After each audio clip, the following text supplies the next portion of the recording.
Welcome to Progressive Retail. I'm your host, Cory Mosley. On today's show, we're going to be talking about strengthening your dealership's phone and email approach in the internet department. I'm going to share a checklist to tune up your phone and email engagement process, plus my regular segments, Don't Be Ridiculous, Here's a Thought, and the Way I See It. Let's get started. One of the key elements to growing sales is to look for new and effective ways to engage and communicate with customers. Many times, for this to work, it means stepping outside of one's comfort zone. And when that happens, you or your team may experience uncertainty and a loss of confidence. So let's talk about how to develop a rock-solid plan for phone and email engagement in your internet department. Let's talk about phones first. Here's a 6-step checklist that will make your interactions with customers on the phone more valuable and profitable. Number 1, points of control. What I mean by this here is, how are you controlling the process as you move the customer down the pipeline? So especially an initial interaction, what are the points of control? How you open the call, how you lead into hopefully going to set the appointment, how you share information in exchange for moving the customer through the next step. So how many points of control do you have in that call, and how are you set up to engage on that? Number 2, do you have a predefined pricing strategy? What I find so interesting is a lot of times we'll begin our month with this aggressive plan to not discount. And then we'll get to an end of our month, and now we're asking everybody in the internet department to call all those customers back who we whether didn't offer deals to or we were coy on pricing with, to try to now get them to come in for the end of the month sale or promotion. So having that predefined pricing strategy and knowing where you want to be, where you want to go, and how you're looking at your inventory is going to be super, super important for you to have better conversations. Number 3 is so important. It's relevancy. How relevant are the communications and the engagement? Are you calling customers simply to try to drag them in? I remember having a conversation with somebody on the phone, and he said, well, how long are you looking to, wait before you do something? And the person said, a year, and the sales guy screamed to the phone, a year? Because what he really meant was, don't you realize I just came out of some come to Jesus meeting where they're threatening my job if I don't have 10 appointments show up this Saturday to buy cars? And that came across. The problem was, it wasn't a relevant call, it wasn't relevant conversation. So what are some things that you can be using to your advantage to make it relevant to your customers, to create an opportunity to influence that transaction? Number 4, contingency plans. A contingency plan simply is this: what are you prepared to do if the customer does not do what you want them to do or what you expect them to do? What's the contingency plan? So you tell them to come on down, which I hope you're not using the words come on down anymore, but you want them to come on down, and now they don't want to do that. You're asking wish questions like, well, have you test driven the car yet? And I call a wish question when you close your eyes, cross your fingers, and you do this, because you're wishing the customer says no. So you can say, well, great, come on down to the dealership so we can get you a test drive. But you know what happens there. Oh, I just had one as a rental car. Oh, I'm on my 3rd one. Oh, my cousin's sister's brother has one. And then it dilutes its effectiveness. So what are the contingency plans that you have in place when customers don't simply do what you want them to do or what you're asking them to do as part of your pitch or process? Number 5, what's the predefined purpose of the interaction? Is it a follow-up call? Is it to get an initial appointment? Is it to share pricing information? Is it about the trade-in or the trade value?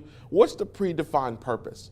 All too often, we just go into this smile and dial mode, and we really miss opportunities. I can't tell you how many phone calls we've listened to all across the country through our internet and BDC consulting practice where no one's paying attention to the information that's on the lead, to the long chat transcript that's there for the customer, and that the customer spent all this time sharing that information and then got reported to you in the CRM, and we missed all of that because we've taken the approach of just smile and dial. Let's just try to get as many people in as possible.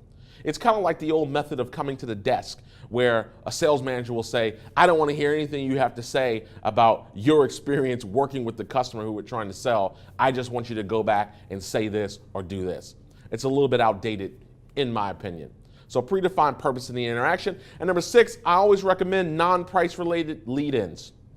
We were doing a big training in the Dallas market, and someone raises their hand and she says, all my customers want to do is talk about price. And my question was, well, let me ask you, how are you opening the call? And she said, well, I open the call and I tell them I'm following up on their quote. So I let that sit in for a minute and sink in. And then I said, have you ever heard of a self-fulfilling prophecy? And she looked at me. I said, you're starting the conversation in a manner that's leading it down the path of price.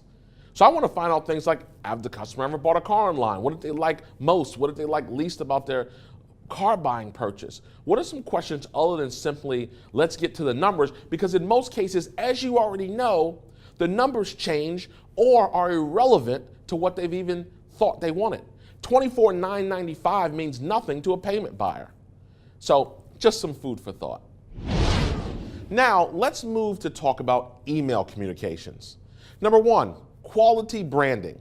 Now, I know this idea has been controversial when it comes to email for the reason that people are deciding and debating between should you have branded communications or should it be plain text or spam filters and these type of things. But there are clearly ways to have an effective brand message and reflect the investment that your dealership has made in developing its brand in your email communications.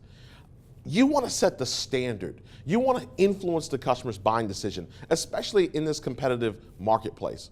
So I encourage you to engage with quality branding in your message. Look and feel. And a look and feel that's reflective of your brand, your dealership, and the experience that you want to deliver. Number two, are your communications effective or persuasive? This is a great time to start to evaluate that. So often we treat everything as a set it or forget it mentality. Great, we've done some templates, we've built our email communications, and now it's 2 years later or 3 years later, and we're still doing the exact same thing, the exact same way, with the exact same message. So this is a great time for you to examine that and say, are we effective or persuasive? Let me share with you the difference.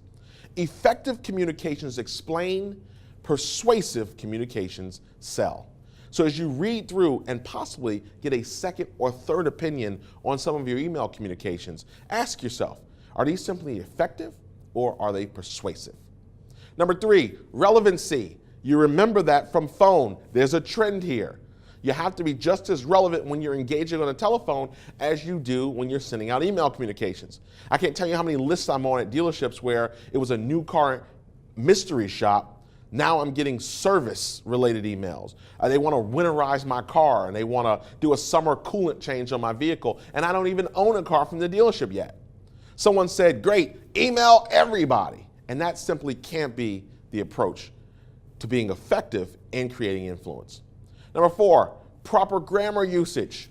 This sounds like a simple one, and listen, we've all made mistakes. I had somebody email me the other day that we misspelled the word in the email. So I'm not talking about perfection, but in your organized templates, in your long-term follow-up, in your marketer automation, obviously we have to go through the process to making sure it's correct. And all too often, the issue with grammar is not the misspelling of a regular word, it's the use of the word. For example, are you the premier dealer in the area, with premier being the R at the end or the E at the end? Customers are watching. Customers are making decisions about contacting your dealership or taking the next step based on things as simple as this. Number five, consistent pricing strategy. Same tenet here as to what you might be communicating on the phone. You want to make sure that that's consistent in your email communications also. And finally, a clear direction. What's the direction of the market? What's the direction of what you want to have happen with the customer? What path are you leading them down? As you study marketers outside of the industry, as you study people who specialize in email marketing, there's a clear path where they're trying to take you down a direction. We call it the road to the sale, right, when they come into the showroom. There's the same philosophy when it comes to email. So what's the direction that you're going down to walk through that engagement, where your engagement should be email to phone to showroom? Both of these checklists also connect to the 4 C's of influential engagement, which are credibility, competency, confidence, and congruence. All of those things together creates the power and makes it work. Now it's time for Don't Be Ridiculous, where the parties involved shall remain nameless, but the story must be shared. So here's the scenario. Customer visits a new car dealership and lands on a used car. The dealership chooses not to discuss the new car rebates, the 0% financing, or the college graduate rebate available to the customer on the new model of the same car. The customer gets spotted and in fact learns later that night that by going with the new car, her payment will be significantly lower after the interest reduction and the rebates, plus of course she'll have a new car. Now, she doesn't blame the dealership in a negative way, but she simply returns the next morning explaining the situation. And then the dealership proceeds to argue with her for the next 2.5 hours, and only after threats of calling the media and the bank is she allowed to actually buy the new car instead.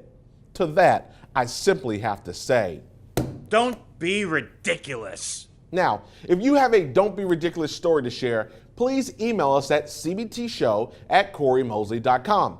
If we use your story on the show, we will send you your very own Don't Be Ridiculous t-shirt. Now, here's a thought. There is a big difference between losing a deal and exchanging a car.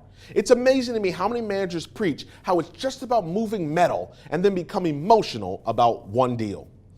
This burning desire to assert one's will or to be right or to control without regard for the impact on the customer will definitely be a plague on the future growth of our industry. Finally, what this boils down to is reevaluating your processes and asking the question, is this customer-centric or dealer-centric? Are you executing this approach, strategy, policy, etc. because it's easier for you and the dealership or because it's better for the customer? See, there's a big gray area there because for many in their minds, they are doing something because they believe it's better for the customer. I know one way to find out for sure. Ask the customer. And that simply is the way I see it. Thank you for tuning in, and don't forget to go to corymosley.com/CBT show to submit show ideas, give feedback, or even be a guest on a future show. This has been Progressive Retail, exclusively on the CBT Automotive News Network. I'm Cory Mosley, and I will see you next week.